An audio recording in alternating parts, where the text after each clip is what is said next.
de reconnaissance des clubs. Après ça, je vais laisser la parole à Dominique. Mais quand on fait ce genre de présentation-là, nous autres, on a deux objectifs. Okay? Le premier objectif, c'est que tout à l'heure, vous sortiez de la salle et vous sachiez vers quoi on s'en va, c'est quoi notre vision, puis c'est quoi les prochaines étapes. Vous allez voir, c'est pas tout qui est final. Vous allez avoir aussi des détails au cours de l'année. Le deuxième objectif qui est pour nous autres. Nous autres, ce qu'on veut, c'est entendre vos préoccupations, on veut entendre vos questions. Comme je l'ai dit, le programme n'est pas encore final. Il nous reste beaucoup d'interrogations à se poser, beaucoup de consultations à faire. Et je pense que les meilleurs feedbacks qu'on reçoit, c'est qu'ils ont fait ce genre de tournée-là dans la région, on prend le pouls directement des clubs.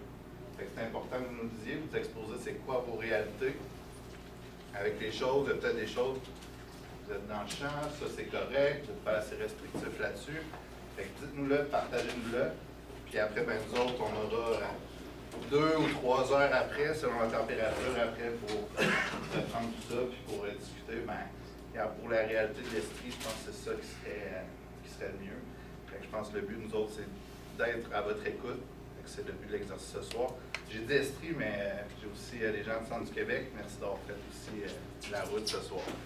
Fait que moi, je vais revenir pour la période des questions. Je vais laisser Dominique faire cette présentation-là.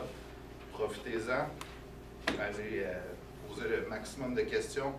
Et s'il y a des choses auxquelles on n'a pas répondu, ben, que ce soit ce soir ou plus tard aussi, téléphone, courriel, ça existe. Donc, n'hésitez pas à nous écrire et faire appel à nous autres. Fait que bonne présentation et bonne soirée. Oui. Bon, ben, merci beaucoup. Merci à tout le monde d'être ici. Comme l'a mentionné Mathieu, les conditions étaient pas super faciles.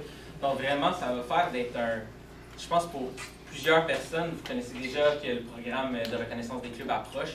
Ça va être d'être vraiment une mise à jour par rapport à l'information qui vous a déjà été communiquée en fin novembre avec le colloque de l'après-match. Mais je pense qu'on va revenir sur certains éléments qui ont été discutés. On va voir aussi encore les dates à retenir. Donc, on parle des prochaines étapes. C'est quoi les vraiment dates que vous devez mettre à votre agenda? Ensuite de ça, les critères pour chaque niveau de reconnaissance. Vous savez que pour certains niveaux de reconnaissance, la liste des critères a déjà été établie par l'Association canadienne. Nous aussi, on s'est réunis au cours des derniers mois avec un comité pentapartito. Donc, il y a vraiment des critères additionnels qui ont été mis pour chacun des niveaux de reconnaissance, vraiment selon notre réalité ici au Québec. Puis ensuite de ça, il y a des critères relatifs au centre de développement de clubs, qui est notre pierre angulaire du programme de reconnaissance des clubs. Quand Pierre parlait du développement des joueurs de 5 à 12 ans, c'est vraiment là-dessus qu'on veut mettre le focus. Puis ensuite de ça, on va continuer avec ce qu'on a vraiment de spécial pour une norme pour un soccer de qualité, vraiment notre stratégie par rapport à ça pour maximiser le taux d'adhésion. Ensuite, les questions fréquemment posées qui reviennent des différentes régions. Puis ensuite, on va être ouvert à toutes les questions que vous pouvez avoir. Puis je vais vous laisser mes coordonnées. Fait que même si après la réunion, vous avez une question qui vous revient, n'hésitez pas à m'écrire. Juste avant de commencer à vraiment faire la présentation, on a fait une vidéo d'introduction sur le programme de reconnaissance des clubs. Je voulais juste savoir, en levant la main, s'il y a des gens qui l'ont vu ici dans la salle. OK, fait que ça a quand même eu une bonne portée. Mais je pense quand même, je vais la remettre. Puis je pense qu'après ça, on va pouvoir voir c'est quoi vraiment les grands points à retenir du programme de reconnaissance des clubs. Puis c'est quoi le changement vraiment que ce programme-là va amener dans notre soccer québécois. Je sais pas si ça va être assez fort. Cette fois, le mois dernier, les administrateurs de Soccer Québec ont confirmé l'intention d'aller de l'avant avec le programme de reconnaissance des clubs de Canada Soccer. L'arrivée de ce nouveau programme provoque cependant plusieurs questions pour les personnes impliquées dans le Soccer Québec. Soulignons tout d'abord qu'il y a une forte similarité entre les principes du programme de reconnaissance des clubs et les valeurs de Soccer Québec a été un facteur déterminant dans la décision du conseil d'administration. Ces principes tournent autour d'un élément central, les joueurs et les joueuses. En quoi consistera la vitesse de on considérera 4 niveaux de reconnaissance au Québec. Reconnaissance norme pour un soccer de qualité, reconnaissance régionale des clubs juvéniles, reconnaissance provinciale des clubs juvéniles et reconnaissance nationale des clubs juvéniles. Les critères exacts pour la reconnaissance régionale et provinciale restent encore à déterminer. Le changement majeur du programme de reconnaissance des clubs par rapport à la structure actuelle est que l'accès aux compétitions sera dorénavant octroyé en fonction du niveau de reconnaissance et non selon un principe de promotion-relégation. Un club devra donc démontrer la qualité de son organisation au niveau gouvernance, technique, infrastructure et administratif avant de se voir donner l'accès à une compétition. Soccer Québec confirme qu'il n'y aura pas de changement aux compétitions en 2019 et 2020. Pendant ces 2 années, nous entamerons le processus d'application et d'octroi de reconnaissance. En 2021, nous verrons le début progressif d'une structure de compétition en lien avec les niveaux de reconnaissance, ainsi que le début de la première ligue de soccer juvénile du Québec pour les U13 et U14. Une des pierres angulaires du programme de reconnaissance des clubs sera le centre de développement de clubs, aussi appelé CDC.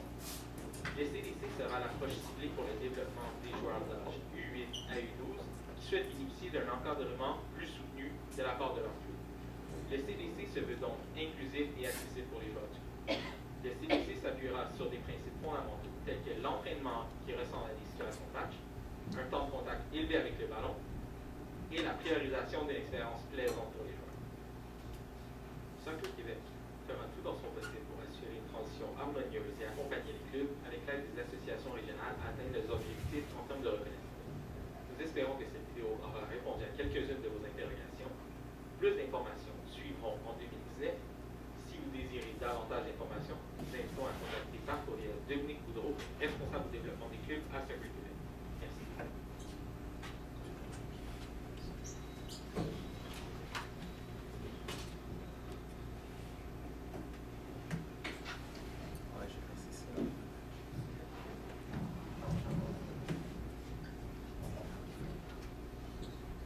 Donc vraiment, les 2 éléments à retenir, si j'ai à prendre cette vidéo-là de 3 minutes, c'est vraiment le grand changement que va amener le programme de reconnaissance des clubs, c'est qu'il n'y aura plus d'adhésion au niveau A dans les ligues régionales, il n'y aura plus d'adhésion dans les ligues interrégionales, puis il n'y aura plus de promotion-relégation. Donc, le club devra démontrer la qualité de son organisation sur et à l'extérieur du terrain, donc en répondant à une liste de critères. Puis ensuite de ça, une fois que vous obtenez votre reconnaissance, là, vous avez le privilège d'intégrer, d'aligner des équipes dans le niveau 3, dans le niveau 2A et dans le niveau A.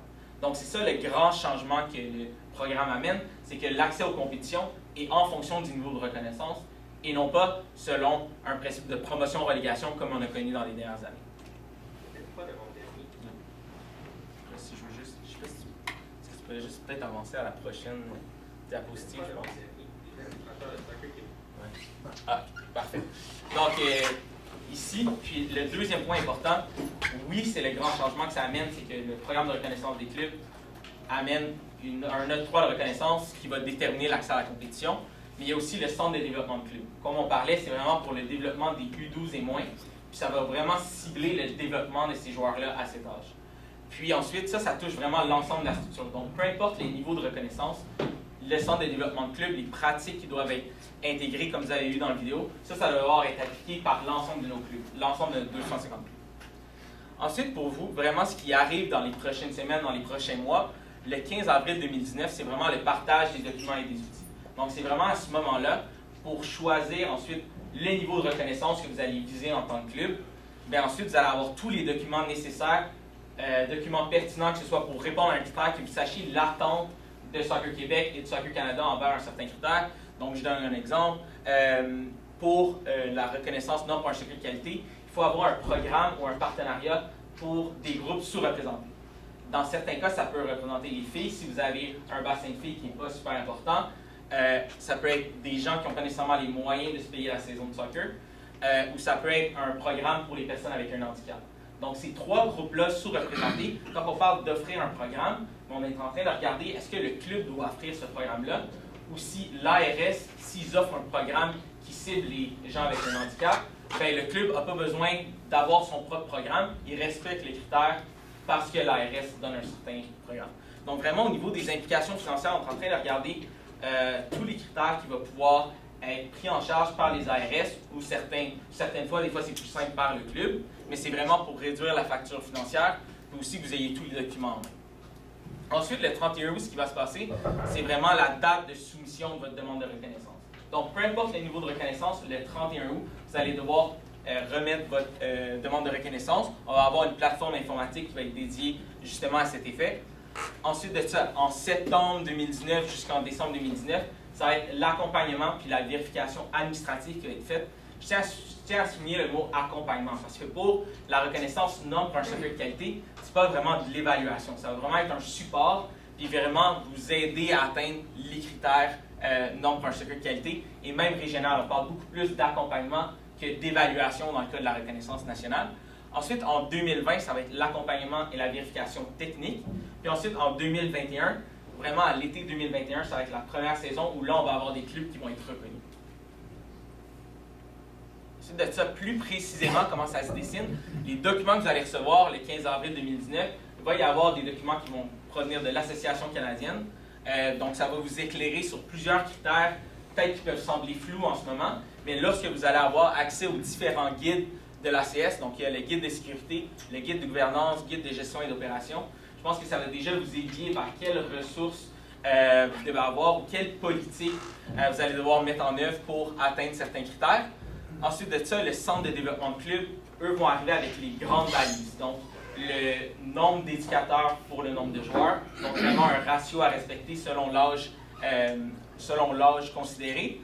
Puis ensuite, le manuel programme de développement de joueurs. Ça touche vraiment les clubs avec la reconnaissance nationale. C'est vraiment le standard de cette ligue-là qui va remplacer progressivement la Ligue de soccer élite du Québec. Ensuite, les documents de Soccer Québec qui vont être produits pour le 15 avril 2019, c'est vraiment tous les documents qui n'ont pas été produits par l'Association canadienne. Je sais qu'il y avait beaucoup un besoin pour le budget pro forma. Donc, de vraiment connaître les implications financières du programme pour chacun des niveaux de reconnaissance, parce qu'on s'entend, il va être vraiment différent selon les exigences, selon les critères qui sont mentionnés. Ensuite, le deuxième point, puis je pense que c'est le point sur lequel on travaille le plus fort en ce moment, c'est le guide pédagogique des U12 et moins. Comme on l'a mentionné, le centre de développement de club, on parle de U12 et moins, c'est vraiment le focus du programme. C'est vraiment d'essayer de standardiser la pratique du soccer en U12 et moins. Donc vraiment s'assurer que les formats de jeu soient les mêmes, que vraiment tout ce qui entoure le jeu soit pareil, que les touches soient faites à la main ou au pied, dépendamment. Est-ce que ça prend un arbitre, est-ce que ça en prend deux? Ça va vraiment être là que vous allez avoir des matrices que pour l'âge, un éducateur qui prend en charge une équipe U7, bien, va savoir exactement comment c'est supposé être joué et dans quelles circonstances.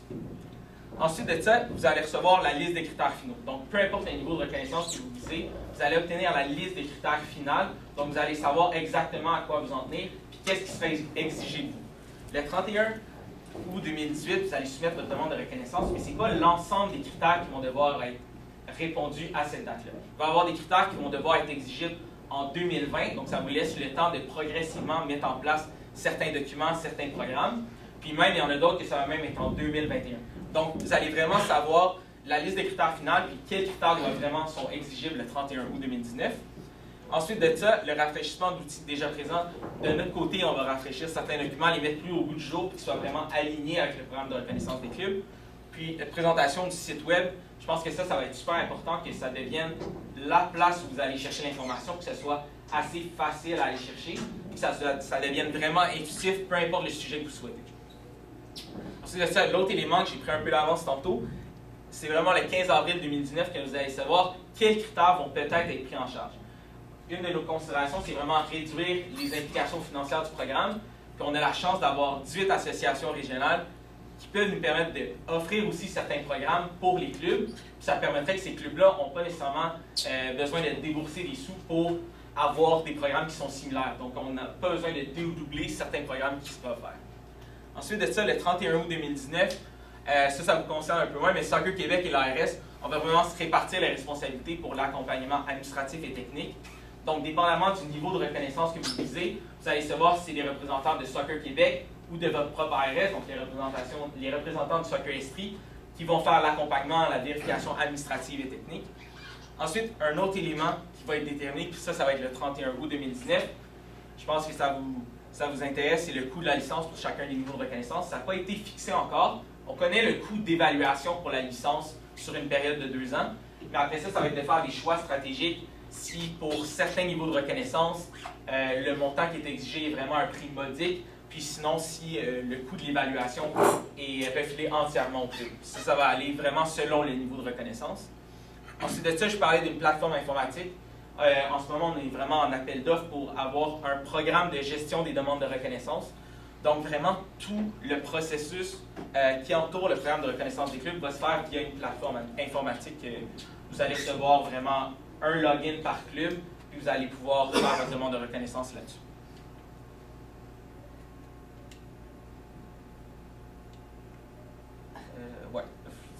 veut aller à l'autre. Donc, quand je vous parlais de la liste de critères finaux, ça va vraiment être compris de 4 catégories de critères. Vous avez les critères établis par l'Association canadienne. On s'entend, ça, c'est fait pour l'ensemble des provinces. Ensuite de ça, les 3 autres catégories, c'est vraiment pour arriver à comment on adapte ce programme-là à notre réalité du soccer québécois. Donc, il y a des critères additionnels qui ont été établis avec le comité Benta Bartito, qui a vraiment été un travail vraiment assidu pendant les 3 derniers mois. Ensuite de ça, il y a vraiment le centre de développement de club. À ce niveau-là, les critères spécifiques à définir, c'est un peu plus sur l'accessibilité. Comme on veut le centre de développement de club, on veut que ça soit inclusif et accessible. Donc, ça va vraiment être de définir en fonction du bassin de joueurs que vous avez, quelle devrait être la capacité d'accueil de votre club dans le centre de développement de club. Donc, si par exemple, en U8, vous avez un bassin de joueurs de 100 joueurs, mais on ne veut pas nécessairement que le centre de développement de club soit juste capable d'accueillir 15 joueurs qui seraient dans le fond une sélection des meilleurs joueurs. Si on veut que ce soit accessible, bien, si vous avez 100 joueurs, bien, il faudrait que le pourcentage que vous soyez capable d'accueillir soit d'un certain nombre, qui sera défini le 15 avril. Donc, c'est vraiment dans un effort d'être accessible. Puis on le sait que l'ensemble des joueurs ne veulent pas nécessairement un encadrement plus soutenu, mais pour ceux qui veulent faire 2 entraînements par semaine, qui veulent avoir un programme qui s'échelonne sur 30 à 40 semaines, bien, ceux qui veulent le faire, bien, que ce soit accessible pour eux. Ensuite, critères relatifs à l'arbitrage. Le programme de reconnaissance des clubs a été lancé par l'Association canadienne. Puis il y a plusieurs provinces qui ne sont pas avancées du tout au niveau de l'arbitrage. Nous, on est chanceux d'avoir vraiment des programmes qui sont bien rodés et qui sont très développés à ce niveau-là. Donc, il y a des critères relatifs à l'arbitrage. On a déjà des critères en place pour les clubs qui alignent des équipes 3A. Donc, ça prend un directeur à l'arbitrage qui a suivi son cours de directeur à l'arbitrage. Donc, ça va juste de s'assurer d'être cohérent puis d'aligner ces critères-là qui sont déjà présents avec le programme de reconnaissance des clubs. Ensuite de ça, je sais que c'est vraiment petit, je vais vous l'expliquer. Ici, c'est vraiment les 4 catégories de critères que je viens de vous mentionner. Puis ensuite de ça, ici, critères établis par l'Association canadienne. Ici, pour nombre un soccer qualité, vous avez déjà la liste des critères de l'Association canadienne qui est présente. Puis pour la reconnaissance nationale des clubs du juvénile, vous avez déjà la liste des critères qui est. Ensuite, pour la reconnaissance régionale et provinciale, ça c'est vraiment le 15 avril qu'on va vous arriver avec la liste finale, parce que l'Association canadienne nous donne une liste de critères minimaux, mais ensuite, nous, on l'adapte à notre guise en fonction de notre réalité québécoise. Ensuite de ça, les critères additionnels établis lors du comité Benta Bartito, c'est vraiment, autant on vise vraiment le développement des joueurs U12 et moins, autant on veut que le projet du programme de reconnaissance des clubs s'échelonne aussi au niveau senior. On parle beaucoup de 5 ans à 12 ans. Ensuite, le programme de reconnaissance des clubs va aussi cibler beaucoup les U13 à U17. Mais on veut s'assurer qu'il y ait des opportunités de compétition qui soient offertes dans le club pour les joueurs une fois qu'ils arrivent U18, U19, U21. Donc, ça va être vraiment dans cet effort-là que les critères ont été mis. Donc ici, non-brush soccer qualité, on ne met pas de critères, on ne veut pas que ça soit contraignant pour les clubs. Ensuite de ça, pour la reconnaissance régionale, on veut qu'il y ait une équipe masculine et féminine senior dans les niveaux A en 2021. Donc ça, c'est vraiment dans un effort de... Si on dit que l'accès à la compétition est en fonction du niveau de reconnaissance et que la reconnaissance régionale a accès au niveau A, bien on veut qu'au moins un club avec la reconnaissance régionale puisse offrir ces opportunités de compétition-là pour les joueurs qui vont arriver à U18 en 2021.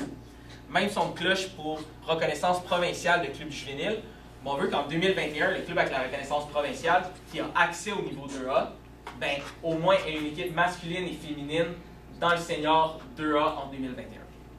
Ensuite, même chose pour la reconnaissance nationale. On veut qu'en 2021, ben, ce club-là qui a accès au niveau AAA, ben, au moins ait une équipe masculine et féminine au niveau senior, soit en LSEQ, soit en PLSQ. Donc, ce n'est pas requis que ce soit en PLSQ, mais vous respectez le critère si c'est en LSEQ. Ensuite de ça, autre facteur au niveau des exigences d'équipe. Pour la reconnaissance nationale, ça prend une équipe masculine et féminine dans chacune des catégories de la première ligue de soccer juvénile du Québec. Ensuite, en 2021, comme il a été mentionné dans la vidéo, on commence avec U13 U14. Donc, en 2021, il va falloir qu'il y ait une équipe U13 masculine, une équipe U13 féminine, une équipe U14 masculine et une équipe U14 féminine. Ensuite, en 2022, on va intégrer le U15, en 2023, le U16, U17. Mais normalement, si vous avez votre équipe U14 masculine et féminine, ben, ça devrait être l'équipe qui l'année suivante devient le U15, le U16, le U17. Ensuite de ça, autre élément qui a été établi par le comité Benta Bartito, vraiment dans un effort de régir un peu le soccer en U12 et moins, il a été mentionné que pour le U9 et le U10, 100% des joueurs, indépendamment du niveau de reconnaissance, vont participer soit dans la ligue locale ou régionale. Donc vraiment, et c'est le même son de cloche pour le U11 et U12.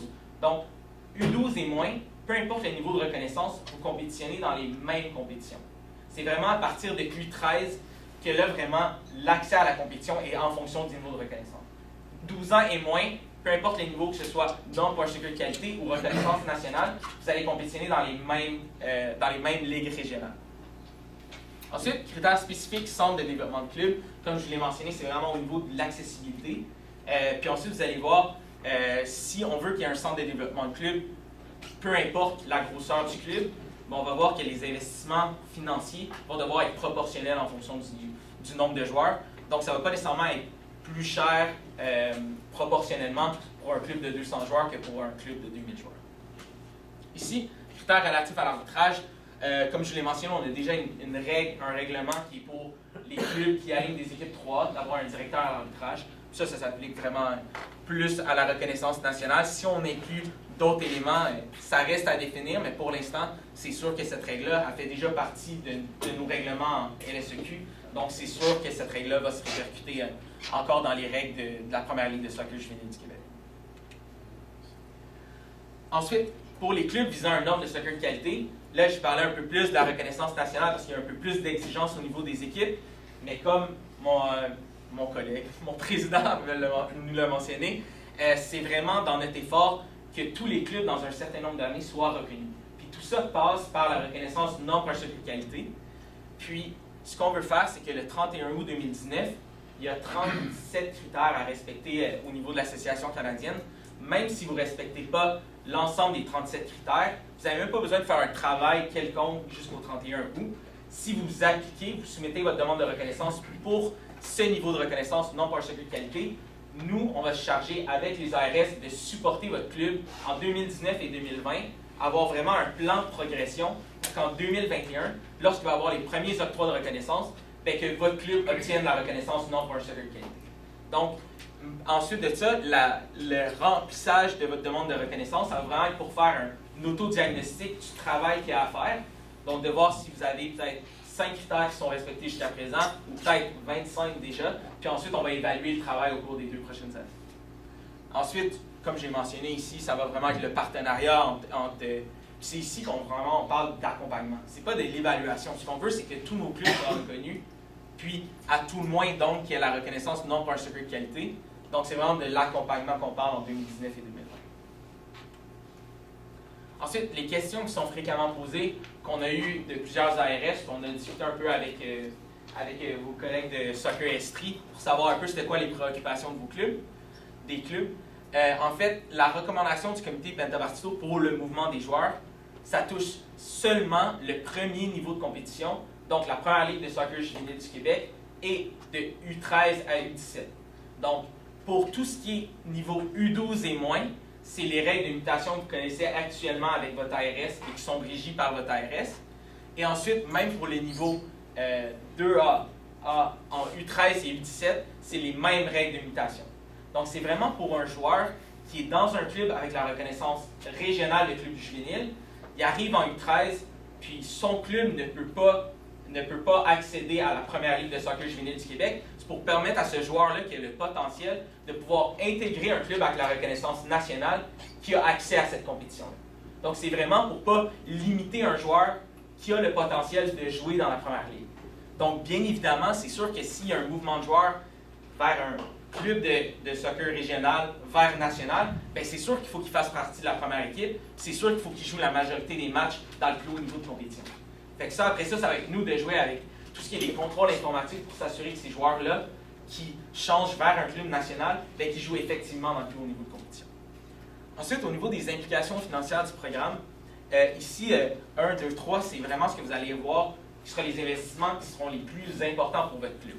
Le premier point, ça va vraiment toucher l'ensemble des clubs, peu importe le niveau de reconnaissance. Ensuite, la formation des entraîneurs, la licence enfants et jeunes, ça va toucher, licence enfants, ça touche vraiment le centre de développement de club, mais pour la reconnaissance provinciale et nationale.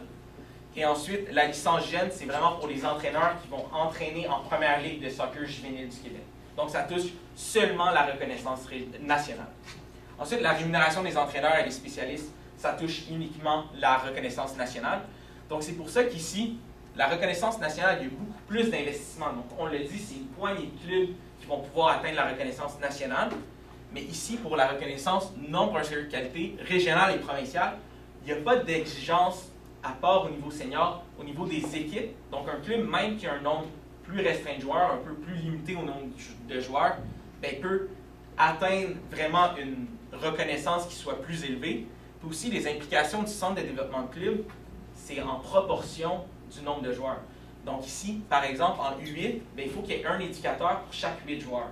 Donc, nécessairement, il va y avoir moins d'éducateurs si vous avez 200 joueurs dans votre centre de développement de club que si vous en avez 1200. Donc, nécessairement, les implications financières vont être proportionnelles au nombre de joueurs que vous avez dans votre club. Ensuite, ça clôt pas mal les questionnements, mais ensuite, je parlais déjà un peu des questions qui étaient fréquemment posées.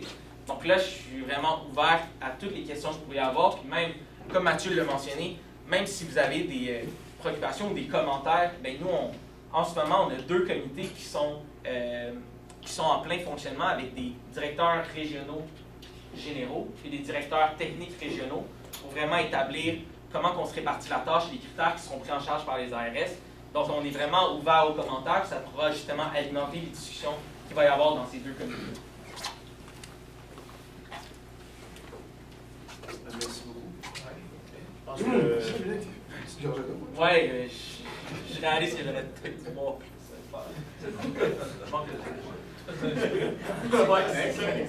C'est correct. Un bon survol. Et on réalise, comme je le disais plus tôt, chaque personne qui est assise ici, la première question qu'elle se pose, c'est « ça fait quoi pour moi, ça? Ça fait quoi pour mon organisation? Ça fait quoi pour les gens les membres à moi? » Alors, c'est le temps maintenant, à la lumière de ce que vous avez reçu comme information, de vous mettre en mode réflexion, puis voir comment cette réalité-là, qui est incontournable, qui s'en vient, mais qu'est-ce que ça incombe comme responsabilité pour chacun d'entre nous et comment ça peut se refléter dans votre coin pour votre propre réalité. Donc, vous avez des questions, des choses qui demandent clarification, quoi que ce soit, c'est le temps. Plein, en fait, je vais commencer par là. Tantôt, tu parlais de critères pour les normes de soccer de qualité. Là, tu faisais référence au site de Soccer Canada. Malheureusement, le site d'y aller, ça ne rentre pas trop tôt. C'est aussi disponible sur notre site web. Okay. Tu disais 5 critères, 25 critères. C'est quoi ces critères-là? Parce qu'en réalité, de ça découle une autre question. Ça rejoint un peu ce que tu disais, Richard. Qu'est-ce que ça nous apporte à nous autres? Parce que nous, on fonctionne très bien là, sans cette norme-là. Comment vous faites pour me le vendre à moi? Comment moi je vais faire pour le vendre à mon équipe de bénévoles qui portent le club? Après ça, le vendre aux autres personnes. Ouais. Donc vraiment, les principes du programme de reconnaissance des clubs, c'est vraiment s'assurer que vous offrez un environnement sûr, accessible, plaisant pour les joueurs, puis accueillant. Donc c'est vraiment selon ces principes-là que les 37 critères de l'Association canadienne sont vraiment des critères, puis je suis sûr que vous allez faire un autodiagnostic. Notre prochaine vidéo, je vous en ai montré un qui est notre introduction, mais le prochain, ça va vraiment être sur non pour un soccer de qualité. Vous allez voir qu'à l'intérieur de votre club, vous en respectez déjà beaucoup, puis vous ne le saviez même pas. Puis là, ça revient au point de pourquoi adhérer si vous faites déjà les trucs bien. Bien, justement, on parle d'accompagnement administratif et technique, puis je pense que l'accompagnement technique, je pense que c'est bien pour tous les clubs qui vont adhérer pour non pour un soccer de qualité. Puis ce qui est prévu comme accompagnement à chaque année, c'est 2 journées et demie d'accompagnement technique. Fait que lors de chacune des journées d'accompagnement, il va y avoir 3 pratiques qui vont être allées voir par l'accompagnateur, qui fort probablement pour non pour un soccer de qualité, va être votre DT à l'ARS. Donc oui, je pense qu'il va y avoir pas mal de travail pour ça. Mais après ça, c'est comme si vous aviez déjà 2 journées et demie attitrées à votre club, puis ça va vraiment être selon vos besoins. Bien, si les U9, U10, c'est vraiment là-dessus que je veux travailler cette année, l'année prochaine, on va travailler sur les U11, U12, on va commencer avec les U4, U6. Mais vous avez aussi de la flexibilité sur le contenu de cet accompagnement technique-là. Puis ensuite, une fois que vous êtes reconnu, moi je pense que il y a beaucoup un potentiel pour un levier financier intéressant au niveau des commanditaires parce que ça vous démarque par rapport aux autres clubs de la municipalité d'autres sports.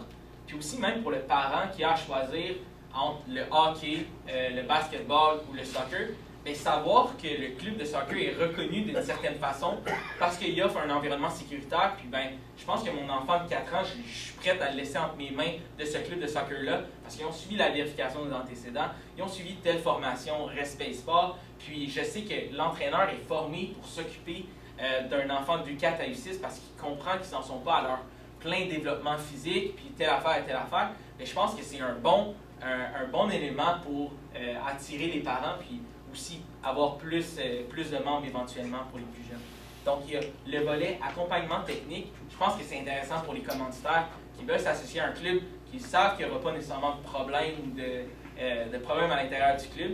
Fait que je pense que sur plusieurs plans, ça peut devenir intéressant. Puis surtout, quand on parle du coût de la licence, non pour un soccer de qualité, en tout cas, ça a des décisions stratégiques à prendre, mais ça se peut que ce soit même gratuit, même adhérer au programme. OK. Ben, merci de passer me donner quelques points. Ouais.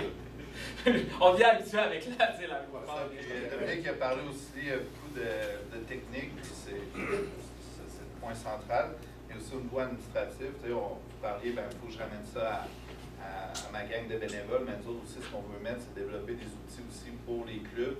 Bon, Dominique parlait tantôt, maintenant, un budget pour format de club, aussi un guide au niveau de la gouvernance, au niveau de la sécurité. Donc ça, c'est des outils auxquels vous allez avoir accès pour justement upgrader la qualité de l'organisation. Dans le fond, établir un standard pour les clubs. Oui, c'est ça, exactement. Okay. Oui. Question par rapport, tu mentionnais les plus jeunes. Là, Je te demande de te lever pour que les autres entendent la question. Tu peux peut-être couvrir un paquet de monde. Oui, moi je suis Danny Davy, Windsor. C'est ça, tu mentionnais les petits clubs, les petits plus jeunes, 4 à U6, un entraîneur formé, puis tout ça. Une réalité que nous autres on fait face à toutes les années, c'est on se met à genoux en avant des parents et on demande des bénévoles pour coacher. Puis l'entraînement de ce coach-là, c'est nous autres qui le fait, c'est à bonne franquette, c'est juste d'animer les jeunes. Fait, les critères par rapport à ces jeunes-là, que ce soit assez minimal, parce que à chaque année, on est pris we're begging. On est à genoux à terre là, à supplier les parents de nous donner un coup de main. Fait que ça, j'espère que ça ne montrera pas les considérations. genoux, là, parce que ça a été difficile pour justement le grassroots. On s'en sort, mais ça pourrait devenir difficile si vous nous mettez un peu des contraintes par rapport à ça, puis que ce soit au minimal. Oui, non, c'est ça, exactement. Donc, pour nombre, un soccer de qualité, ensuite, les exigences exactes, comme je vous l'ai mentionné, ça va être le 15 avril, mais pour nombre, pour un soccer de qualité, ce qu'on voit, c'est plus un répondant technique qu'un directeur technique. On le sait qu'il y a beaucoup de bénévoles qui sont impliqués dans les clubs. Donc, est-ce que ça va simplement faire l'objet d'une rencontre au préalable au début de la saison avec votre directeur technique qui va pouvoir aussi essayer de structurer, parce qu'on sait que c'est d'avoir plusieurs bénévoles, surtout si tu travailles par atelier. Vous avez 8 ateliers, mais au moins que la personne au centre qui dirige les 8 ateliers en même temps ait un peu une idée de chacun, puis ce qu'on travaille, puis ce qu'on veut essayer d'accomplir dans chacun. Donc c'est un peu plus dans cet effort-là. Puis ensuite, la formation qui là va être un peu plus contraignante financièrement pour certains, ben c'est sûr que ça va arriver dans d'autres reconnaissances, dans les plus régionales, provinciales et nationales. Mais pour un soccer de qualité, je pense que c'est l'heure d'inculquer les bonnes pratiques, puis je pense que l'accompagnement technique va vraiment pouvoir être bénéficier à ce moment-là. Être mieux structuré à ce niveau. Exactement. Puis c'est pour ça, quand je parlais de à vos besoins, est-ce qu'on commence avec les 4 journées de la première année, puis les 2 journées, on les décide, une au début de la saison, puis une au milieu de la saison, puis voir comment on est capable de progresser dans notre encadrement de ces groupes d'âge-là. Et je pense que c'est là-dessus qu'on s'en va. Mais il n'y a pas nécessairement une formation précise pour, surtout non pour un soccer de qualité. Le but, c'est d'être le moins contraignant possible, mais d'avoir les bonnes pratiques. Vraiment, c'est ça l'important. J'en ai pas. Sans trop s'user les joues. Ben non, c'est ça. Non, c'est ça. D'autres questions? qu'il y en a qui crient furieusement derrière, peut-être que ça... Furieux. Qu'est-ce qui arrive le 1er septembre si j'ai oublié d'envoyer ma demande de reconnaissance? Je transforme ça en citrouille? Non, c'est ça. Tu sais, comme je l'ai dit, ça va être l'implantation va être progressive de cette nouvelle structure-là. Donc, nécessairement, on va ouvrir une autre fenêtre d'application le 31 août 2020. Puis après ça, ça va être nous de continuer à vous convaincre d'adhérer puis de vous montrer les bénéfices de ça. Mais pour l'instant, comme on dit, il n'y a pas de changement en compétition en 2019 ni 2020. Donc, c'est sûr que vous avez encore un certain temps où, peu importe les équipes que vous avez dans les niveaux de compétition que vous avez, ils continuent à performer là où ils sont. Puis aussi, quand on parle de l'implantation progressive, c'est que on commence avec U13, U14, mais en U15 et plus vieux, c'est la Ligue de Soccer Elite, puis même en 2A, ben, c'est les ligues interrégionales. Mais ces équipes-là, ils ont un droit acquis aussi. Donc, c'est vraiment avec l'implantation progressive que là, on va remplacer la structure actuelle. Mais ça vous laisse encore le temps en 2020 de réappliquer. Mais quand on parle d'accompagnement technique, surtout pour les premiers niveaux, ben, je pense que ça ne coûte pas grand-chose de juste adhérer au programme puis ensuite d'être parce que ça reste évolutif là, en bout de ligne. Exactement, c'est ça. Si je prends le cas de Dali, par exemple, puis que par un heureux hasard, il y a 100 coachs qui se présentent chez eux pour être capables de faire la job, hey, ça peut changer la donne pas mal. T'aimerais ça, hein? Il aime ton exemple. Il aime mon exemple. C'est ça que, OK, ça reste évolutif, là. Oui, non, c'est ça. Puis, comme on mentionne, la licence est bonne pour 2 ans. Après ça, c'est pas fermé pour l'éternité. Après ça, après 2 ans, ben, le club renouvelle. Est-ce qu'il va obtenir encore sa reconnaissance ou il va devoir diminuer de reconnaissance? Est-ce qu'il y a un club qui a la reconnaissance non par soccer qualité va appliquer pour la reconnaissance provinciale ensuite, puis s'il a fait un travail vraiment incroyable en 2019 et 2020, puis qu'il voit qu'il est capable d'y arriver, ben, ça peut changer assez rapidement là, la position que le club a dans la structure. C'est vraiment évolutif. Vraiment évolutif. L'objectif, que nous autres, on se donne, c'est sûr, on est conscient que ce n'est pas 100% des clubs qui vont adhérer au 31 août 2019. Donc, notre objectif, c'est que dans 3-4 ans, là, on ait 100% des clubs. Puis c'est pour ça aussi, Dominique, l'invitation qu'il faisait tantôt, c'est si vous êtes un club norme pour un soccer de qualité, que vous regardez la liste, vous avez 1, 2, 20 critères, par exemple, appliquer, puis nous autres, on veut travailler avec l'association régionale pour qu'en 2 ans, on se fasse un plan d'action que vous atteignez les critères. Donc, c'est vraiment ça l'objectif. Donc, il y a plus à gagner d'appliquer que de ne pas appliquer. Dit autrement, si je comprends bien, pour un club, plus tard il fait sa demande, plus tard l'accompagnement progressif va se faire. On ne dit pas qu'il n'y aura pas d'accompagnement, parce que c'est déjà des choses dans la région, oui. Mais nous autres, ce qu'on dit, c'est que l'accompagnement va être balisé selon la norme de reconnaissance du pays. Il y a une question, vous avez parlé tantôt qu'il y a 4 niveaux de reconnaissance par rapport à la reconnaissance nationale. Ouais. Et c'est quoi vos attentes par rapport à ça? Au fond, c'est sûr qu'il n'y aura pas beaucoup de clubs qui vont s'adhérer, mais vous avez parlé de 250 clubs. C'est combien vous attendez qui vont être adhérés à la partie nationale et est-ce qu'il y aura des bénéfices au club qui va être adhéré? Je n'avais pas à faire ça, après ça, tu vas pas répondre à ça. En fait, on est autant dans l'inconnu, autant pour vous, c'est un gros programme, mais pour nous aussi, ça va être la première chose qu'on veut savoir là, le 31 août, c'est combien on va appliquer pour chacun des niveaux de reconnaissance, parce que ça va simplifier beaucoup.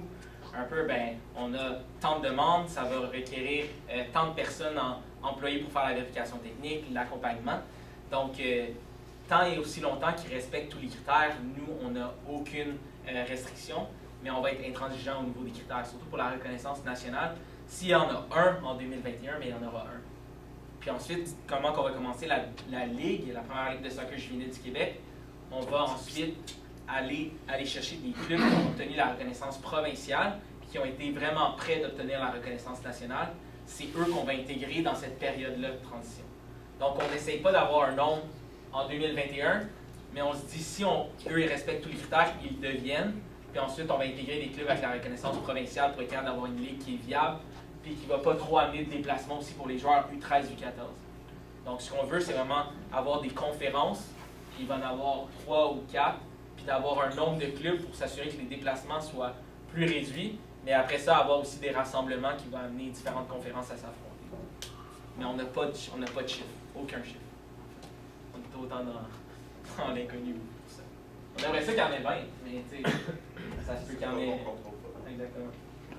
Ok, il y a aussi la partie encouragement pour rapport à ça, mais pour renforcer, on comprend que c'est un investissement plus élevé dans chaque club, Ouais. mais si il y a un appui et encouragement pour arriver à ce niveau, ça aide. Ouais. Une ligue, juste pour peut-être clarifier la formation des éducateurs, est-ce que ça va changer dans le temps? Là, tu as parlé tantôt de licence C, ça commence par la licence C, tu as une licence enfant, Ouais. tu as une licence juvénile. Les autres formations, les 7 exemples, qu'est-ce qu'ils vont donner avec ce type de formation? Est-ce qu'on a des orientations? Les formations communautaires ou c'est quand communautaire, est-ce qu'ils vont continuer? Ces formations communautaires continuent d'être là. C'est sûr que dans le temps, on est en 2019, on va trouver une transition pour mettre ces contenus-là plus en ligne, de plus en plus. Mais je reste, oui, ces cours-là sont là pour rester, les cours communautaires. Parce que, on va prendre l'exemple, une ligue interrégionale doit nécessiter un 7, pour exemple, pour coacher dans tel niveau de jeu. Est-ce que celle-là va être modifiée? C'est possible que ça soit modifié dans le temps. Ça, c'est notre responsable à la formation des éducateurs va mettre ça sur sa planche à dessin.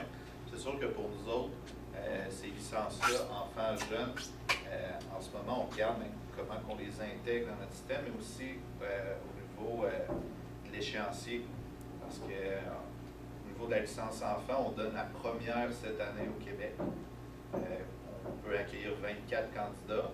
La licence jeune, le premier pilote est en Ontario cette année. On va avoir la prochaine en 2020. Donc, il faut mettre un échéancier quand même réaliste au niveau des exigences qu'on va se demander. C'est sûr, on va demander les premières exigences au niveau du 3A, avec la première ligue soccer juvénile. Et puis au niveau de la licence nationale, les premiers, ça va être au niveau de la reconnaissance nationale, après descendre à provinciale. Mais il va y avoir quand même quelques années qui vont se passer avant qu'on arrive à pleine capacité. Donc oui, les cours communautaires restent. Dans un échéancier à moyen terme, ben oui, les critères pour la Ligue 2A vont rester les mêmes jusqu'à ce qu'on puisse arrimer tout ça.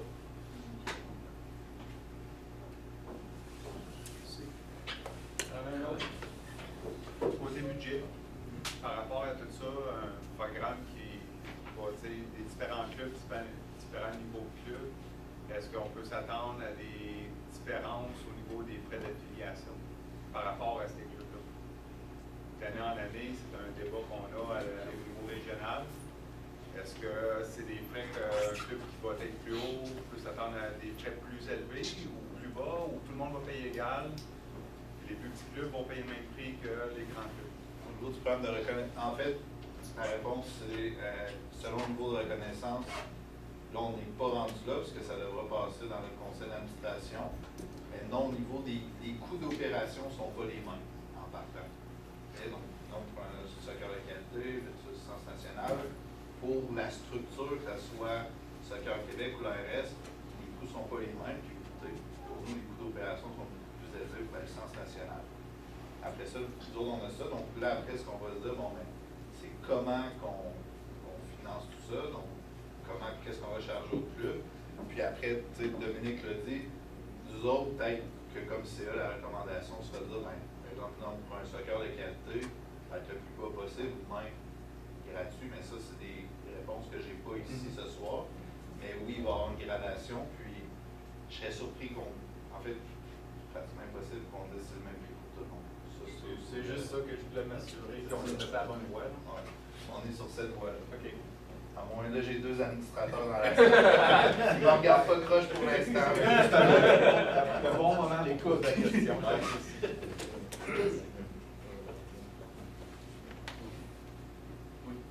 Est-ce qu'un club de niveau régional va pouvoir, s'il y a une bonne génération de joueurs, va pouvoir aller jouer au niveau interrégional quand même si il n'est pas dans les critères interrégional, ça va être impossible?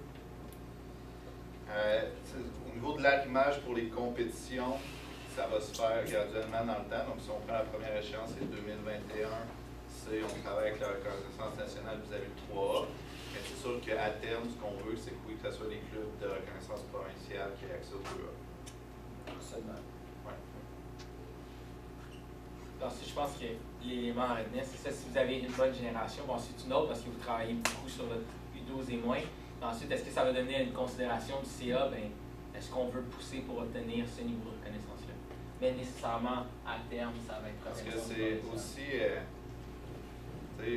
un des termes au niveau de la reconnaissance nationale, si on veut, c'est qu'il y a une obligation d'aligner une équipe dans chaque catégorie et sexe. Au niveau de la reconnaissance provinciale, on veut que ça donne accès aux compétitions sans qu'il y ait nécessairement obligation. Sauf qu'il y a toujours le senior 2A qui va avoir... Ça va être l'exigence, oui. Mais je parlais des équipes juvéniles. C'est ce qui va être difficile à avoir. Ouais. Mais c'est les deux équipes seniors 2A qui deviennent, je pense, l'élément le plus contraignant et qui c'est partagé par beaucoup de clubs. Comme on l'a dit, c'est une recommandation du comité Pentapartito, c'est évolutif comme élément. On va devoir peut-être se réajuster à ça. C'est partagé par plusieurs clubs. En fait, juste pour si cet élément-là, là on vous écoute, cet élément-là, vous dites il est compliqué ici ce soir, c'est de partager-le. Mais après, nous autres, c'est de l'amener, peut-être de dire, vous me dites là-dessus, nous autres, on va vraiment avoir des difficultés. Ben, nous autres, c'est peut-être de dire, bon, mais ce critère-là, est-ce qu'il est réaliste ou est-ce qu'il est trop tôt dans le temps? Est-ce qu'on devrait plus demander 2022, 2023? On ne le sait pas. Donc, je vous dis, allez chercher votre CA régional qui nous dise, mais je vous entends le Magog, c'est ça? Oui, c'est ça. Le message est enregistré. Bien comprendre, au même titre, là, on parle de reconnaissance de clubs juvéniles, mais on emmène des critères seniors. Oui. Tu sais, c'est senior, moi juvénile dans ma tête à moi, hein, c'est 18 ans et moins, mais c'est peut-être le terme qui n'est peut-être pas bon à ce moment-là, ou on est plus une structure complète incluant le senior, on parle de club. Hein. Oui, c'est une structure complète. Puis, en fait, nous autres, on a pris aussi les critères de l'association canadienne. Les critères de l'association canadienne, il y avait des critères pour le senior, mais c'était un élément plus offrir une structure d'accueil pour les seniors. Puis ça arrêtait là. D'autres, on a dit, maintenant, c'est un club qui travaille en qualité, il faut que ça soit logique avec ce qui se passe pour les seniors. Donc, ça a été notre point de réflexion là-dessus. Est-ce qu'il faudrait changer le nom des licences? Peut-être.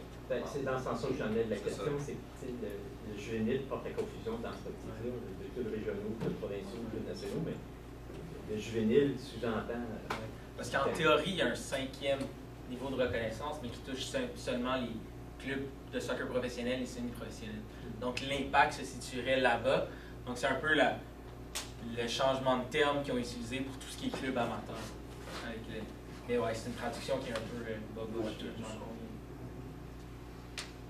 ont mis ça dans Google Translate. De ce qu'on comprend, il y a un travail un travail pour vous aussi, vous approprier ce qui reflète la réalité qu'on a ici aussi. Là. Parce qu'en Ontario, comme vous l'avez mentionné, ils ont une longueur d'avance, mais le modèle ontarien ne sera pas calqué. En fait, le modèle québécois ne sera pas un calque du modèle ontarien.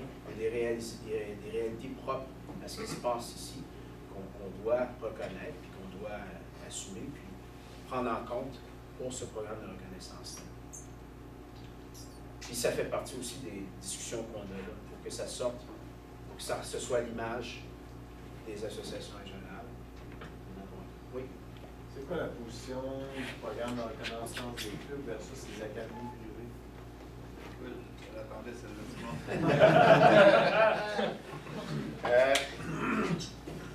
Si on lit là, le programme canadien, oui, il inclut les académies. Nous autres, au Québec, on a un programme de reconnaissance des académies qui débute tranquillement. Et pour nous autres, ces deux programmes-là ne sont pas linkés présentement. Okay? Et puis, dans notre plan de reconnaissance des académies, on va les accueillir. On va en accueillir quelques-unes cette année de façon graduelle. mais dans toutes nos recommandations et données au conseil d'administration, ça ne donne pas accès à la compétition. Okay? Donc ça, c'est clair. Après ça, avec Canada Soccer, il va falloir discuter au niveau des termes. Mais nous autres, on ne vous voit pas commencer à travailler avec les académies avant de travailler avec les clubs. Fait que nous autres, c'est vraiment important ce côté-là.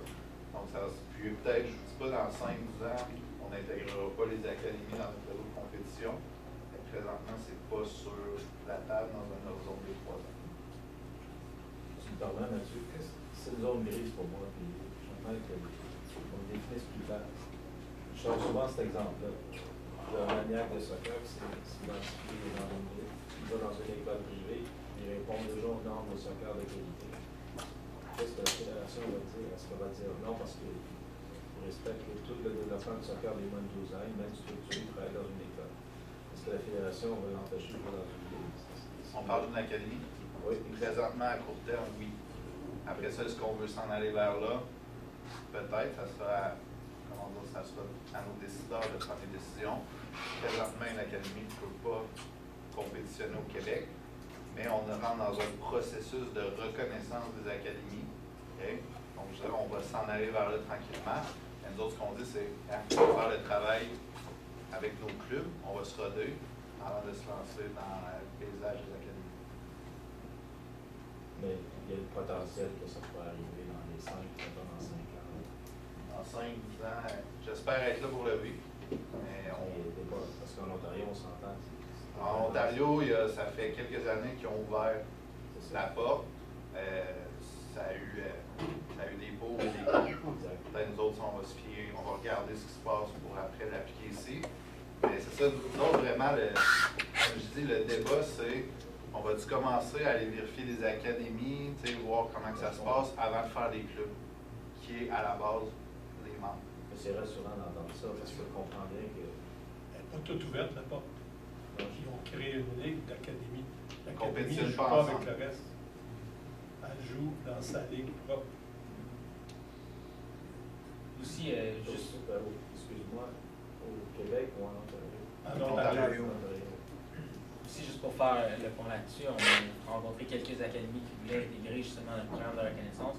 Puis 95% des membres de ces académies-là étaient affiliés avec des clubs. Donc, ce n'est pas nécessairement des joueurs nouveaux qui ne font pas partie de notre structure à nous. Et nous, on mise vraiment là-dessus pour augmenter la qualité de l'encadrement des jeunes, autant de 5 ans à 12 ans, vraiment spécifique, mais même de 13 ans à 17 ans.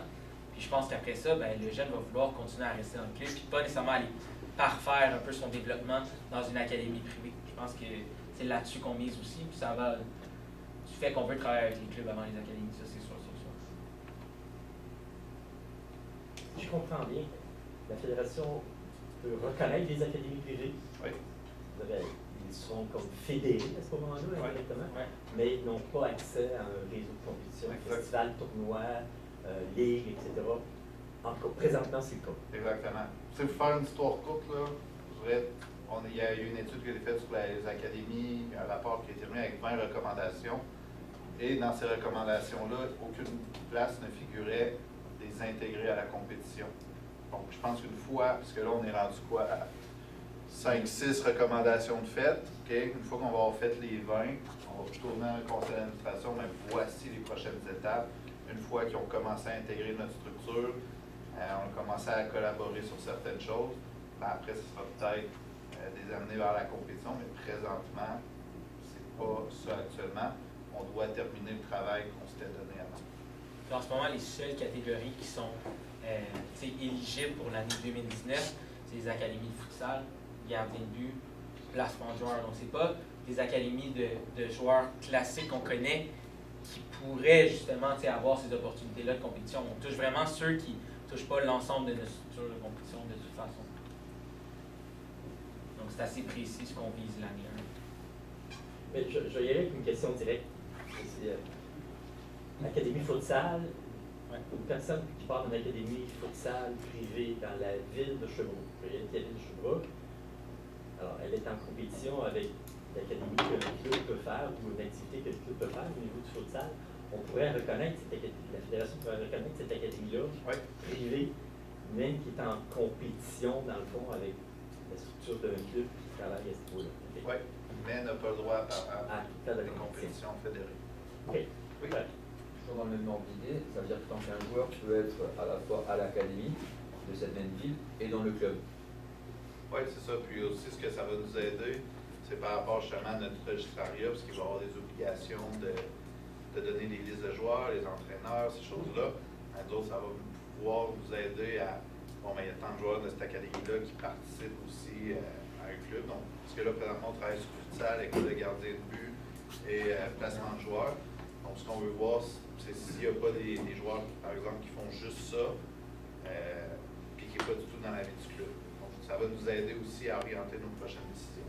Parce que dans cette idée-là, c'est pareil, si un club travaille d'une certaine façon, versus l'académique, c'est aussi quelque chose, quel intérêt, en fin de compte, pour le joueur de s'inscrire dans le club, en sachant qu'il va faire club, peut-être une période, après académique, quelle est la continuité pour lui? Quel est le sentiment, on parlait d'identification d'appartenance à son club versus l'académie? Présentement, ça se fait déjà. C'est ça. Donc ça va rester. Nous autres, ce qu'on veut, c'est travailler avec les académies, c'est intègre dans notre réseau. Mais là, après, présentement, on ne légiférera pas si le joueur joue dans son club et va chercher un service supplémentaire dans une académie. Donc, on n'interdira pas le joueur de le faire dans le commun interne. Ce n'est pas dans les recommandations qui ont été sur lesquelles on travaille actuellement. En fait, si je comprends bien, la reconnaissance de ces académies-là, c'est justement pour éviter, à un moment donné, qu'il y ait un jeune ou qu'un joueur qui joue pour un club, et oups, on apprend qu'il joue dans une académie, qu'il soit considéré comme participant à une activité, entre guillemets, non fédérée, pirate, et sujet à sanctions. Par rapport aux les académies existent, oui. Ils sont là. Il y en a qui donnent un bon service, il y en a qui donnent des moins bons services. C'est comme des clubs, il y en a qui donnent des moins bons services. Les autres qui sont là, ils existent, ils donnent un service. Donc, nous autres, ce qu'on veut travailler, c'est de les intégrer dans notre structure pour justement qu'on puisse régir selon la réglementation qui est là en vigueur. Plutôt que de dire, mais plutôt que de dire, on tente ça. Exactement, ou plutôt de dire, je sais que tu existes, mais je ne veux pas te voir. Donc, on sait que tu existes, tu es là, on veut travailler avec toi, puis c'est quoi la meilleure façon pour t'intégrer à notre système, que ce soit avec un club, une association régionale ou en étant une académie privée. Moi, je le vois bien, je voulais juste dire ça. OK, c'est bon.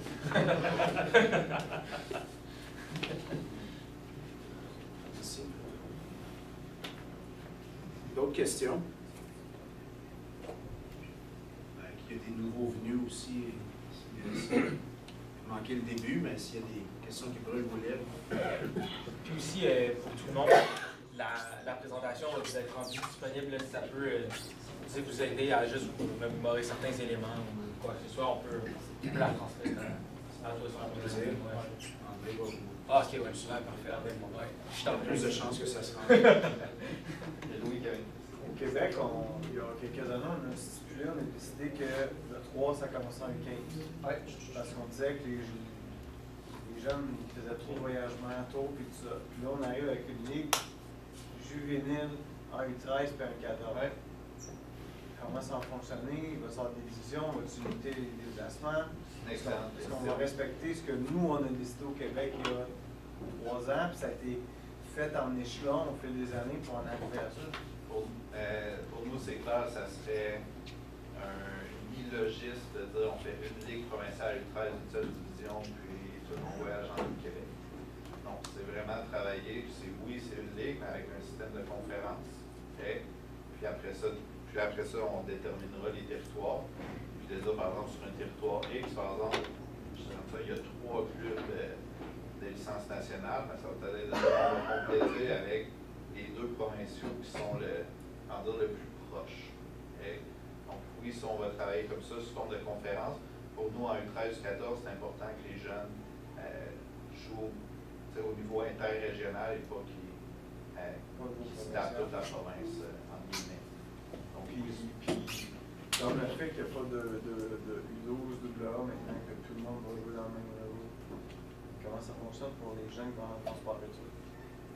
Dans la structure que vous voulez mettre en place, parce que nous, on est clair, les jeunes doivent jouer en 2A, ou il faut que je joue en 3, ou il faut que je joue au plus haut niveau possible. Il faut que je joue au plus haut niveau possible. Ça va être ça, c'est tout. puis après ça, c'est à notre discrétion de décider si oui ou non on les accepte. Après ça, tu vas avoir des critères à regarder avec Éric Leroy, mais la réglementation pour faire ça, il faut qu'il joue au plus haut niveau possible dans sa région. OK.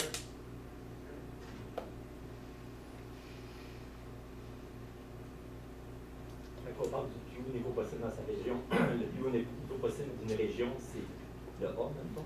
C'est U12A, mais après ça, je ne sais pas comment vous avez structuré en région. Mais on ne fait pas de 2A en région. Non, mais de toute façon, il n'y a pas de 2A, mais après ça, est-ce qu'il y a des groupes 1, groupe 2, je ne sais pas. Par exemple, Québec Métro, il peut avoir pas de division 1, donc ça va être de travailler là-dessus. Mais non, ça va être au plus haut niveau dans la région.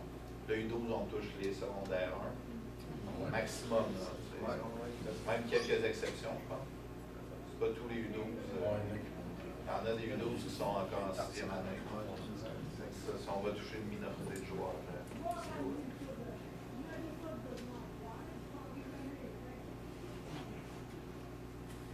Oui, Est-ce qu'il y a des gens qui vont vérifier la viabilité des critères qu'on va recevoir?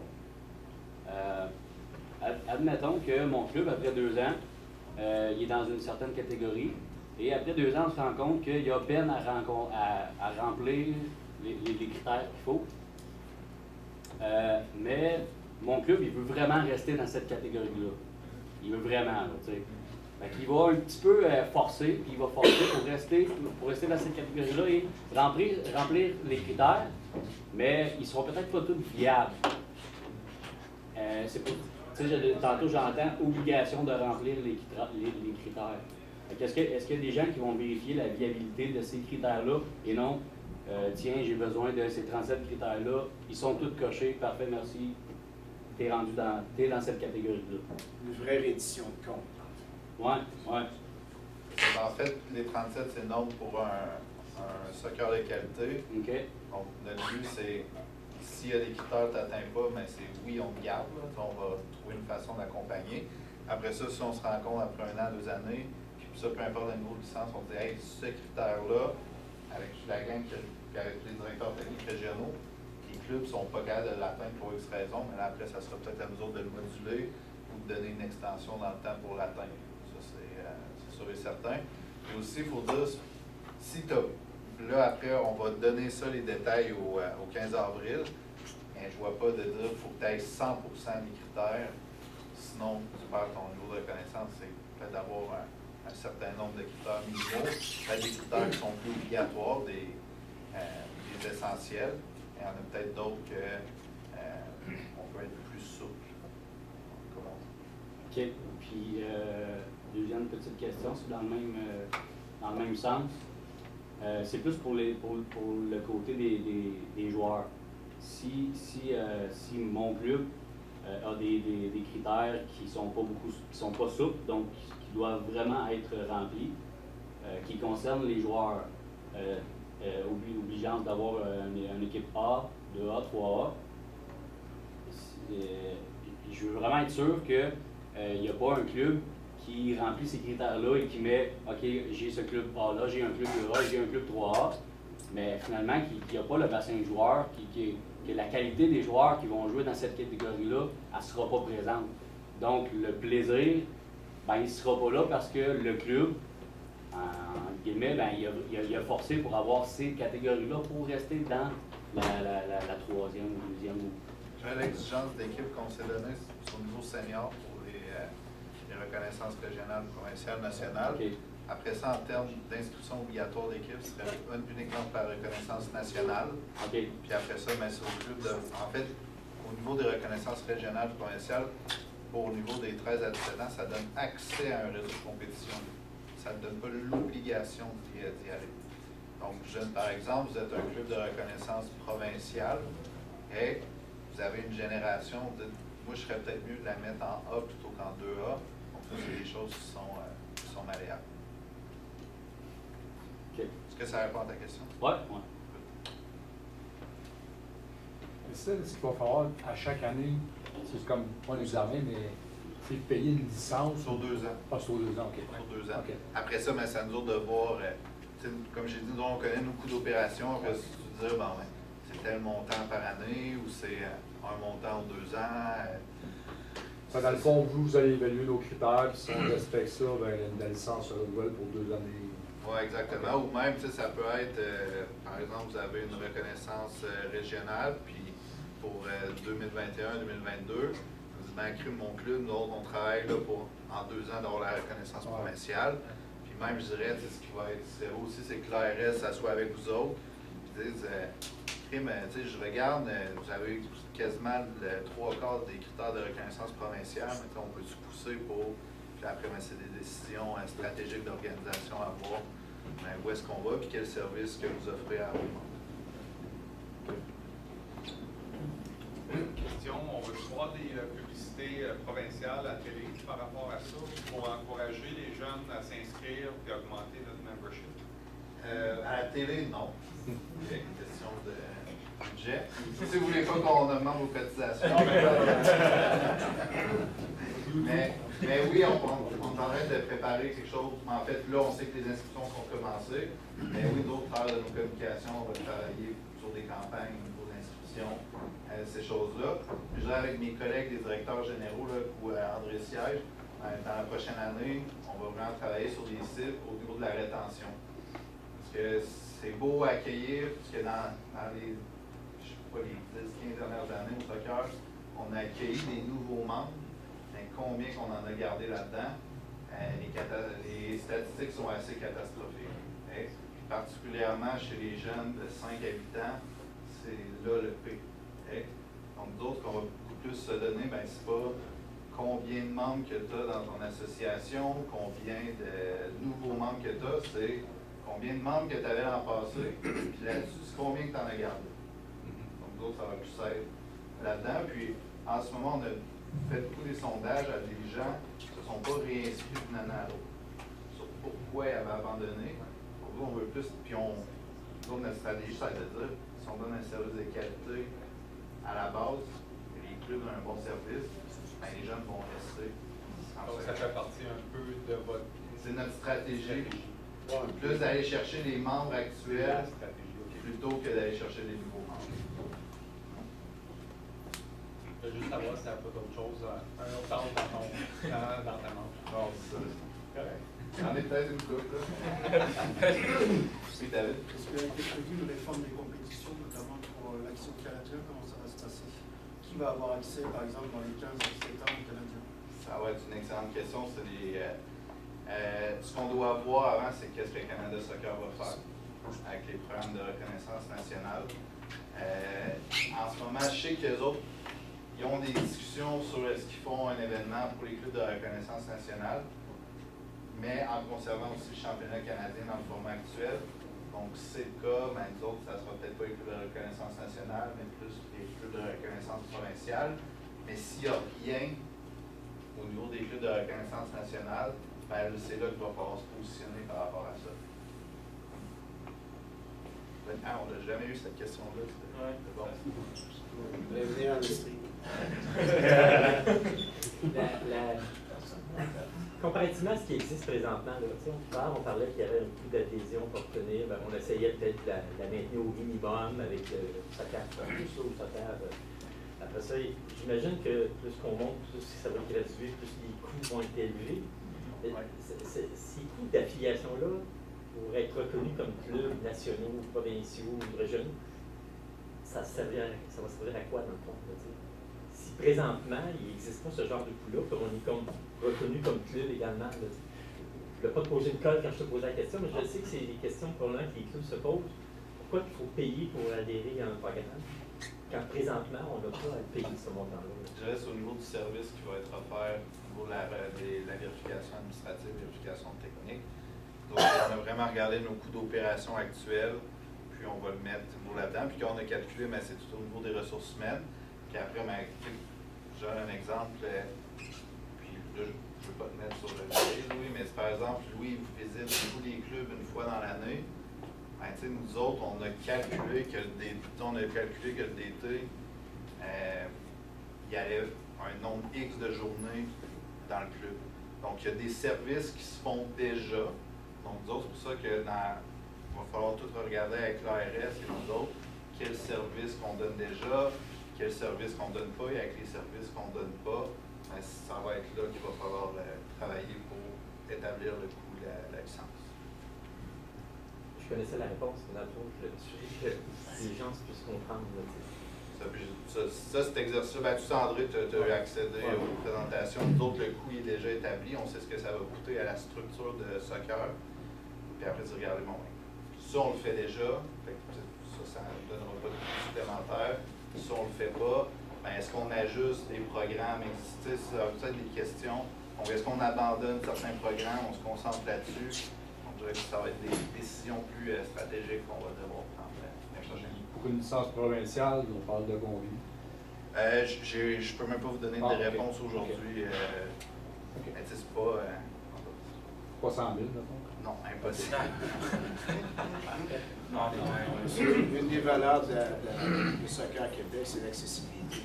Donc, ça fait toujours partie des réflexions. C'est pour ça que j'ai dit, nous autres, non, pour un sport de soccer de qualité, c'est... Travailler sur le gratuit. C'est ça que je dis tantôt. C'est ce que je veux, c'est pas ce que j'ai promis, mais on verra selon les recommandations qu'on donne.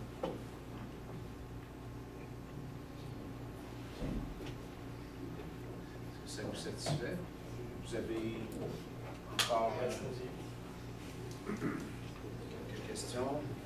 De toute façon, comme ils l'ont mentionné, ils vont rendre leur lien disponible, ils sont accessibles, ils sont compétents, ils continuent aussi à cheminer parce qu'ils s'en vont en Abitibi très bientôt. Donc, c'est juste une prélude à ce qu'ils vont devoir affronter.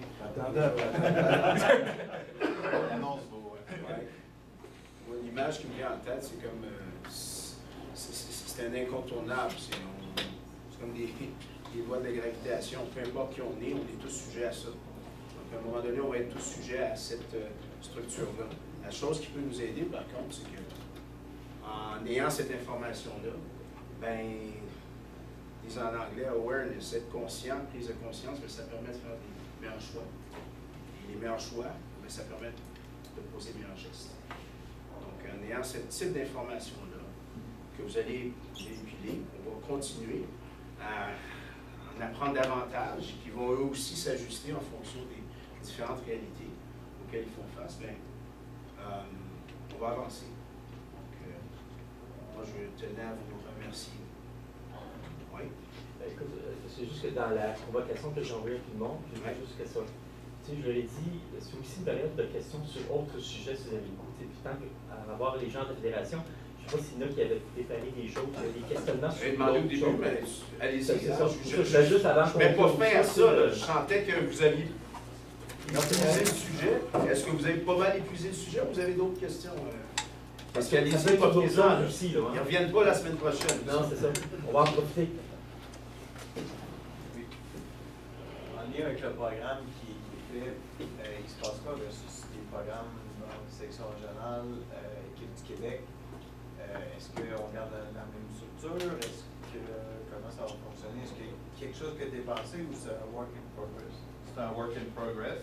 C'est ça, la chose qu'on a demandé, c'est au secteur technique de tout mettre les programmes techniques à plat et de regarder comment que ça s'insère aussi avec cette réalité-là. Présentement, en fait, tu sais, il y a un groupe qui regarde au niveau des Jeux du Québec, qui regarde au niveau de l'âge. En Jeux du Québec, on a vécu une problématique l'an dernier. C'est le ministère de l'Éducation qui a dit les Jeux du Québec, il n'y a personne en bas de 12 ans qui va là. Qu'est-ce que ça faisait pour l'Estrie? Je ne sais pas si ça a eu des conséquences. C'est ça, mais si on prend la région comme Côte-Nord, Abitibi, ben, c'est question de vie ou de mort de leur équipe. Puis après, ben, c'est à nous autres de dire, ben, avec notre modèle de développement de l'athlète, parce que les Jeux du Québec, c'est le point de départ pour l'excellence dans notre modèle, ben, ça va dire, est-ce que 13 ans, c'est l'âge le plus approprié avec les nouvelles contraintes qu'on a? Après ce groupe-là, vous amener sa réflexion. Exactement. Après ça, oui, il va y avoir des réflexions sur le sport-études. J'ai demandé aussi des réflexions sur le Centre national. Le Centre national, ça fait 10 ans qu'il roule de la même façon. Est-ce que c'est encore la bonne façon actuellement? Est-ce que les objectifs sont bien remplis? Le Centre national, c'est de préparer des jeunes garçons, des jeunes filles pour l'équipe nationale. Pour les filles, on peut dire, OK, il y a une certaine, il peut y avoir une certaine réussite chez les garçons, mais j'ai l'Impact de Montréal. Au niveau du soccer professionnel, qu'est-ce qui va se passer dans les 2-3 prochaines années? Il y a une ligue canadienne qui commence. Forcément, on va avoir, j'espère, on va avoir une des équipes dans la province de Québec. Donc, comment qu'on arrive le cheminement de l'excellence vers ça. Après ça, comme je dis, tous les programmes sont mis à plat en réflexion. C'est un work in progress.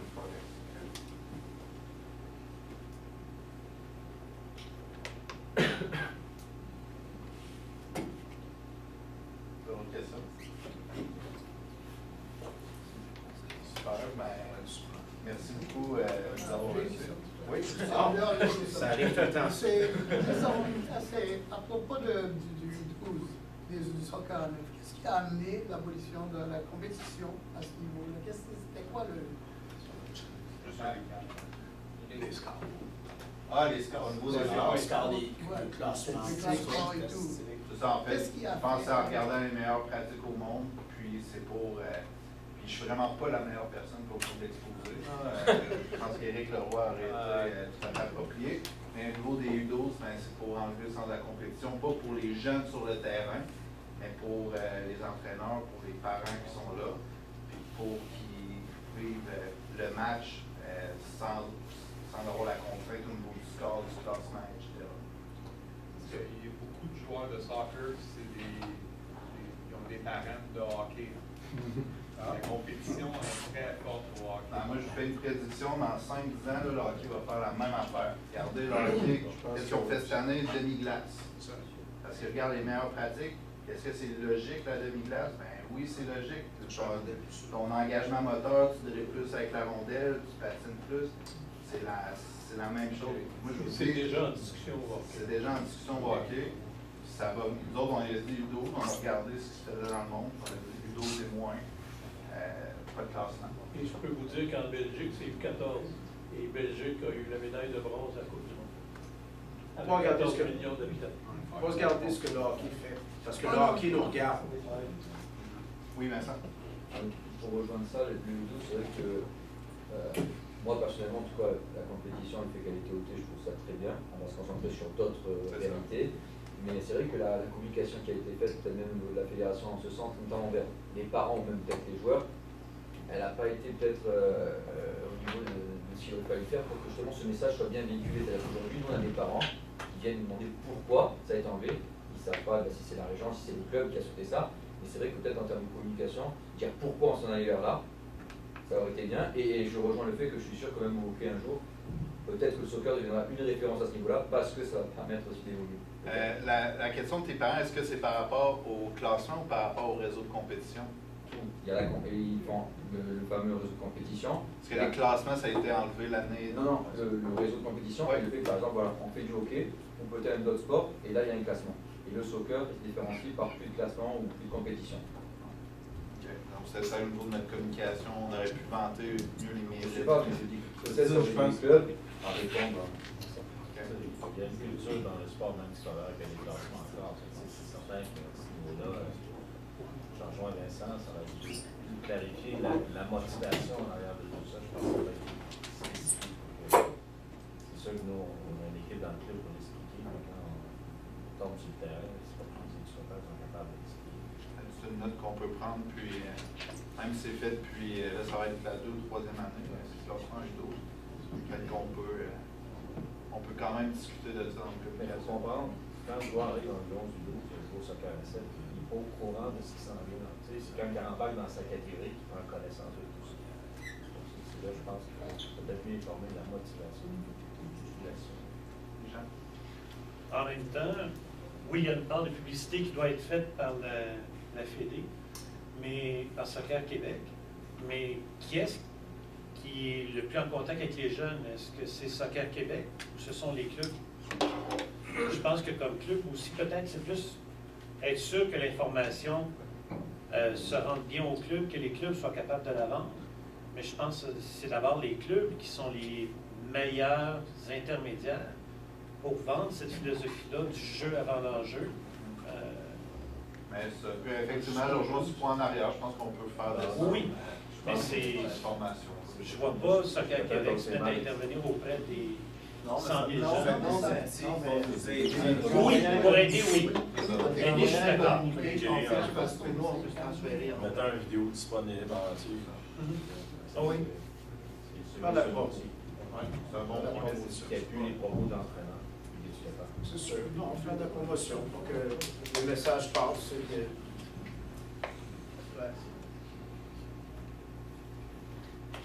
Ce que j'avais commencé à dire, c'est que se réunir, c'est un début. Rester ensemble, c'est un progrès. Mais travailler ensemble, c'est ça qui est la réussite. J'espère qu'on va y arriver. Déjà que vous soyez ici, que vous receviez le même message, qu'on soit tous à la même page et que vous retourniez et que vous soyez capables de véhiculer le même message, ça va faire grand bien. Parce qu'à ce moment-là, lorsqu'on se retrouve autour de la table, on travaille tous pour la même chose. La promotion du soccer. Le soccer, non, c'est exactement. Est-ce que c'est pour ça que vous êtes là? Vous êtes là pour ça? Oui.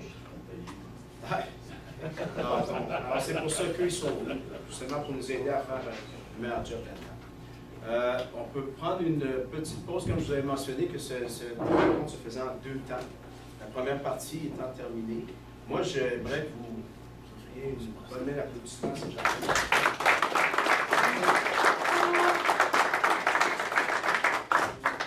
Puis, on va prendre cette pause-là maintenant pour que le CA... C'est ça. En réalité, ce que l'on va faire, là, cette rencontre avec le Soccer Québec qui est terminée. On va prendre 10-15 minutes. Le temps de replacer les tables, il y a un CA pour les membres du CA. Si jamais il y a des personnes ici qui veulent rester pour le CA, il n'y a pas de problème. Là, vous serez comme à l'extérieur un peu, puis vous pouvez assister à la rencontre. Et on prend 10 minutes, 15 minutes maximum, placer les tables, les chaises. On va voir ça. Réunion de CA écourtée. Ça va être très court.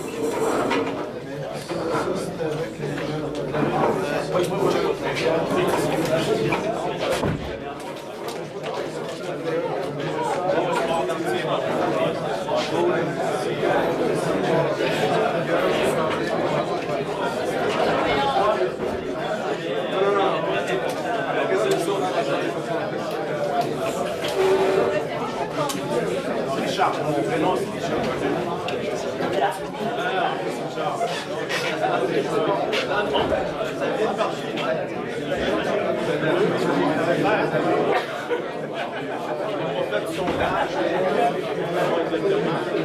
Ça va, Daniel?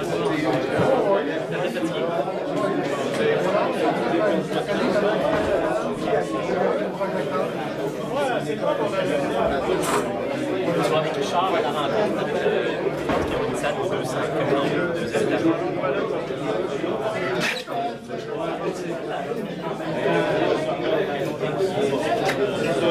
voilà. Et on a juste à tomber.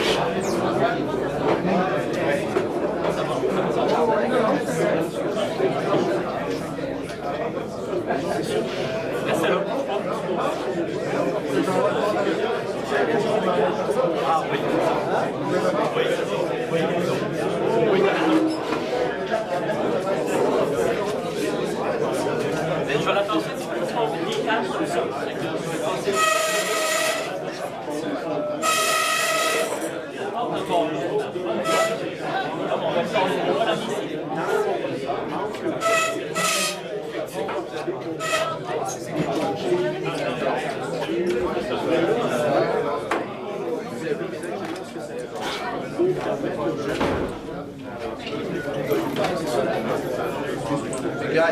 Merci. Que tu... OK.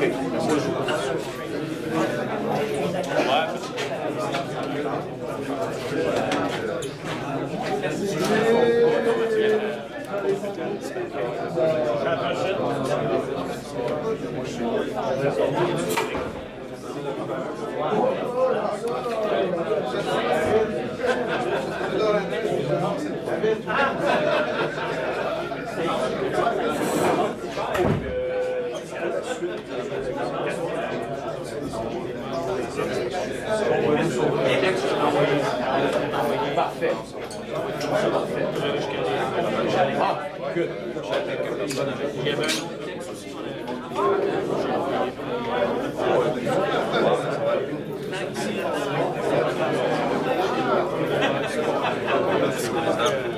Richard. Richard. C'est important. Je vais commencer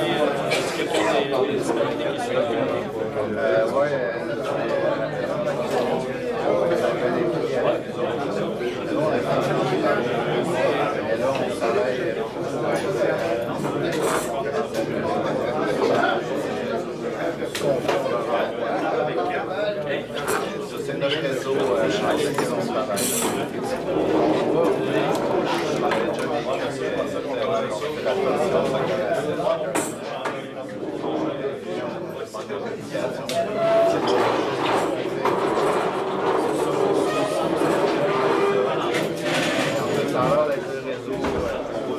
Daniel, c'est comme finalement, quand on est faire en pause à table ici. Donc, tu peux rester une part. Ok, parfait. Juste pour, on va vous entendre au local 215. OK. Parfait. Oui. Vous en allez là tout de suite? Si tu veux venir avec nous autres, t'es le bienvenu. C'était à l'heure. Mais merci à... Tu les as bien chez vous? On n'a pas de secret, si tu veux venir. Ah, ben non, c'est correct, je vais les accompagner et ils m'ont demandé d'y être aussi, là, fait que... Merci de l'invitation. Oui, hein? Oui, de la santé, c'est bon? Oui. Tiens bien ça.